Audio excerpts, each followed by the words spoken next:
Audio Jungle.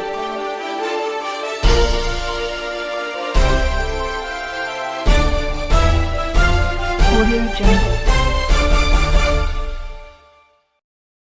नमस्कार, मैं कौशल कुमार आपका क्रांति रिपोर्टर टीम की तरफ से हार्दिक स्वागत और अभिनंदन करता हूँ। इतिहास के सुनहरे पन्नों में व स्वर्णिम अक्षरों में अंकित आज मैं ऐसे वीर योद्धा की जीवन गाथा प्रस्तुत करने जा रहा हूँ जिसके बारे में बात करते हुए मुझे गर्वान्वित महसूस होता है।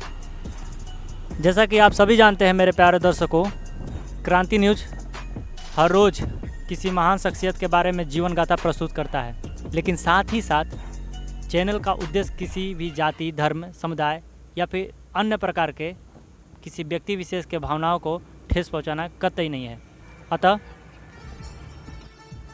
आपसे विनम्र निवेदन है कि चैनल का उद्देश्य केवल मात्र मनोरंजन और ज्ञानवर्धक बातों के लिए किया जा रहा है। अगर इसमें त्रुटि हो तो कृपया क्षमा प्रदान करें। धन्यवाद। पेशावर के निकटवर्ती पहाड़ी राह से भारत आकर पंजाब के बजवाड़ा में बसे सूर्यवंश के महान प्रतापी योद्धा, जिसका शासनकाल तो मात्र 5 वर्ष का ही रहा, मगर जब तक जिया संघर्ष और विजय के पथ पर अपना पताका लहराते हुए शहीद हुआ। आज की इस पेशकश में मैं कौशल कुमार जिस योद्धा की बात करने जा रहा हूँ वह न केवल राजा अपितु एक कुशल प्रशासक भी रहा। नाम है फरीद, जिन्हें शेर शाह सूरी के नाम से भी जाना जाता है।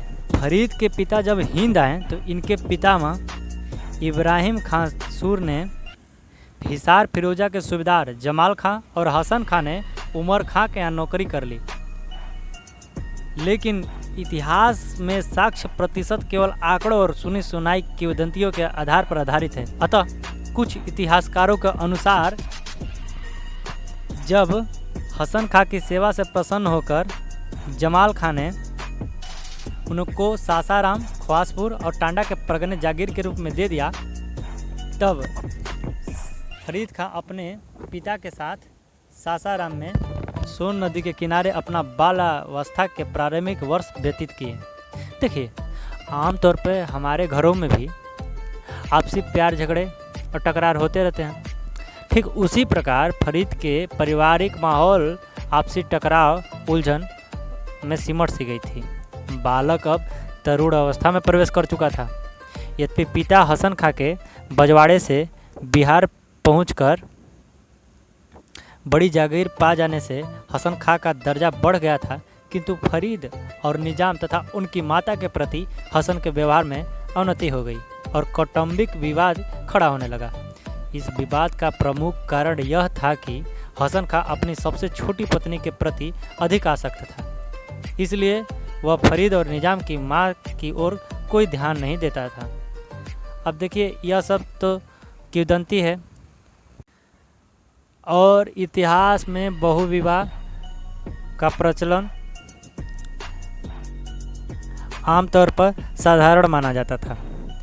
तो मेरे कहने का उद्देश्य केवल इतना है कि फरीद के पिता हसन खां ने एक विवाहित पत्नी के अतिरिक्त 3 दासियों को भी हरम में रख लिया था, जिनसे 8 संतानें थीं। फरीद खां और निजाम खां एक ही अफगान माता से पैदा हुए थे, किंतु शेष 6 पुत्र अली, यूसुफ, खुर्रम या मुदहिर, साखी खां, सुलेमान और अहमद इन्हीं दासियों की संतानें थीं। तो इसमें हमें कोई आश्चर्यचकित होने वाली बात नहीं है, क्योंकि जागीरदार का परिवार इतना बड़ा होना, उसे संभालने और कर्तव्य चलिए जो भी हो, कहते हैं ना, आग में तप कर ही लोहा फौलाद बनता है। ठीक उसी प्रकार पिता की उदासीनता, विमाता से निष्ठुरता और परिवार के विद्वेषमय वातावरण से तंग आकर 22 वर्षीय फरीद सासाराम छोड़कर जौनपुर चला आया। उस समय जौनपुर इस्लामी संस्कृति और विद्या का केंद्र था और भारत का सिराज समझा जाता था। जौनपुर में जमाल खां ने उसके विद्यादान की व्यवस्था की। यहाँ फरीद ने फारसी, तुर्की तथा हिंदी आदि भाषाओं का अध्ययन किया। उसने अरबी व्याकरण पढ़ी और फारसी के सुप्रसिद्ध ग्रंथ रत्न, गुलिस्ता, बोस्ता और सिकंदरनामा को कंठस्थ कर लिया।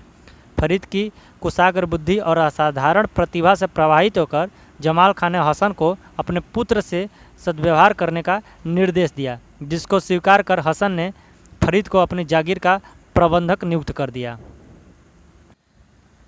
जौनपुर से फरीद की शिक्षा संपूर्ण होने के बाद फरीद सासाराम वापस आ गया और लगभग 21 वर्षों अर्थात 1497 से लेकर 1518 ईस्वी तक अपने पिता की जागीर की देखरेख व प्रबंध किया और कुशल प्रबंधक के रूप में उसने किसानों के हित में लगान संबंधी एक श्रेष्ठ व्यवस्था स्थापित की, जो भूमि की नाप जोख, उसके वर्गीकरण और उसमें होने वाली पैदावार पर आधारित थी। उसने उदंड जमींदारों का दमन किया और भ्रष्टाचारी लगान अधिकारियों को भी दंडित किया। फरीद की प्रबंध कुशलता परगनों की शांति और समृद्धि से हसन का अत्यधिक प्रभावित था, परंतु पारिवारिक अशांति बनी रही।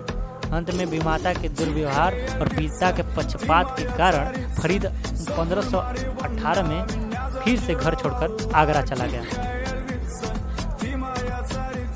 और कहते हैं ना, किस्मत भी उसी का साथ देता है जिसके हौसले में दम हो। फरीद अब आगरा आ चुका था।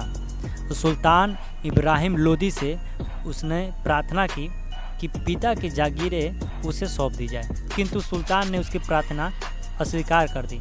संयोगवश इसी वर्ष 1520 में हसन की मृत्यु हो गई। दुखद समाचार तो था ही, साथ ही सुल्तान इब्राहिम ने फरीद की प्रार्थना स्वीकार कर सासाराम और ख्वासपुर टांडा की जागीरें उसे सौंप दी। अब सुल्तान ने तो उसे जागीरें सौंप दी, लेकिन जागीर का उत्तराधिकार का झगड़ा शांत न हुआ। उसके सौतेले भाई सुलेमान ने, जो हसन के अंतिम दिनों में जागीर की देखभाल करने लगा था, भागकर चौंद वर्तमान जौनपुर के जागीरदार मोहम्मद खां के सुर के पास चला गया।